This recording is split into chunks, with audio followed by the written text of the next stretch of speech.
सबसे पहले डॉक्टर साहब नमस्कार, बहुत बहुत नमस्कार स्वागत है जी। आपका। डॉक्टर साहब, लोग अब भी यही समझते हैं कि अगर दांत में ज़्यादा दर्द हो या सड़न हो तो दांत उखड़वा लेना चाहिए, लेकिन उसके अलावा क्या ऑप्शन है? दांत उखड़वाना ज़रूरी कब होता है? देखिए, दांत उखड़वाना डेंटल के लिए एक बहुत बड़ा क्वेश्चन है कि कब उखाड़ना है, कब नहीं उखाड़ना है। जैसे हम लोग इंग्लिश में एक्सट्रैक्शन बोलते हैं, कॉमनली यूज्ड वर्ड है एक्सट्रैक्शन। तो इसमें कई सारे ऑप्शन हैं। जैसे पहले के टाइम में क्या था कि दांत में थोड़ा भी दर्द हुआ, कोई भी समस्या हुआ तो लोग दांत उखाड़ देते थे या निकाल दिया और वहाँ बना दिया। बट अभी के समय में हमारे पास कई सारे ऑप्शंस अवेलेबल है जिससे टूथ को हम प्रोटेक्ट कर सकते हैं। एक तो टूथ एक्सट्रैक्शन की तरफ जाए ही ना, तो बिगनिंग में ही अगर किसी के दांत में कैविटी लगता है, थोड़ा बहुत कालापन दिखता है, खाना फंसता है, सेंसिटिविटी होता है, तो आप नियरेस्ट डेंटिस्ट के पास जाएं, वहाँ डेंटल ट्रीटमेंट ले। वहाँ दांत का फिलिंग करते हैं, अच्छी मटेरियल से फिलिंग करके आपके टूथ को हम लोग सेव कर सकते हैं। लेकिन इसके अलावा जैसे टूथ हो गया, अब दांत में दर्द हो गया, तब क्या ऑप्शन है हमारे पास? दांत निकालना ऑप्शन है या और कोई ऑप्शन है?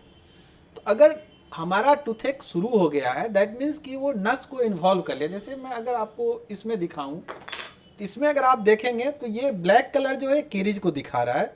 ऐसे केसेस में फीलिंग कर सकते हैं। लेकिन अगर हमारा केरिज इस तरह से आ गया जो ये पल्प के पार्ट को टच करता है, नस को टच करता है, तो आपको दर्द होता है।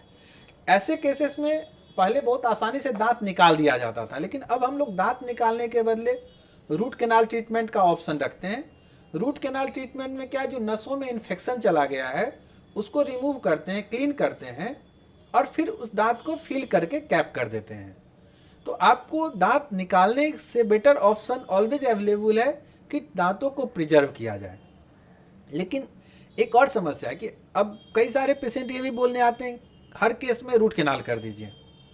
तो जहाँ पर दांत का पार्ट 60% बचा हुआ है, 40% का लॉस हो गया है, ऐसे केसेस को हम लोग रूट कैनाल ट्रीटमेंट करके बचा पाते हैं। लेकिन जहाँ पर टूथ का 70% पार्ट लॉस हो गया हो, 80% पार्ट लॉस हो गया हो, तो वहाँ पर रूट कैनाल का ऑप्शन नहीं बच पाता है।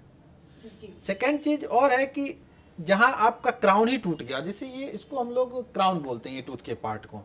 अब किसी पेशेंट में ये क्राउन ही टूट गया हो, तो वैसे पेशेंट में दांत को निकालना ही एक ऑप्शन होता है। वहाँ पर हम लोग आरसीटी नहीं कर पाते हैं।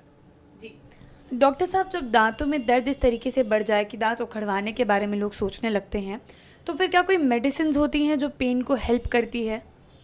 देखिए, मेडिसिन बहुत सारी है। एक तो दांत में दर्द होने से आप सोचिए नहीं कि दांत निकलवाना है, आप सोचिए दांत का ट्रीटमेंट कराना है। ये एक एसेंशियल पार्ट में आ गया है कि आपको ट्रीटमेंट कराना ही है। सेकेंड चीज़ है कि और इमरजेंसी में क्या कर सकते हैं। तो इमरजेंसी में समस्या क्या है कि हम लोग यहाँ पर ऑनलाइन बिना कंडीशन को देखे हुए एंटीबायोटिक या पेन किलर आपको एडवाइस नहीं कर पाते हैं। कारण क्या है कि बहुत सारा एनाल्जेसिक का अलग अलग साइड इफेक्ट है। जैसे आप लोग बहुत कॉमनली सोचते हुए किडनी पर इफेक्ट है, लीवर पर इफेक्ट है बोला जाता है।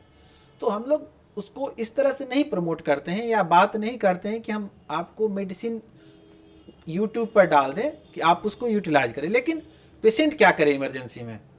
तो उसका सबसे देसी नुस्खा है लौंग का तेल।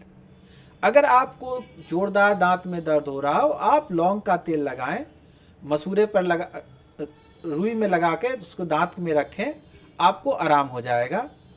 काफ़ी समय लौंग के तेल या अभी कई सारा एक कोलगेट का पेन आउट अवेलेबल है, उसी तरह का कई सारा मेडिसिन अवेलेबल है जो लोकल एनाल्जेसिक है, उसका इस्तेमाल कर सकते हैं। बट जो सबसे अच्छा और कॉमन चीज़ है जो आसानी से मिल जाता है वो है लौंग का तेल।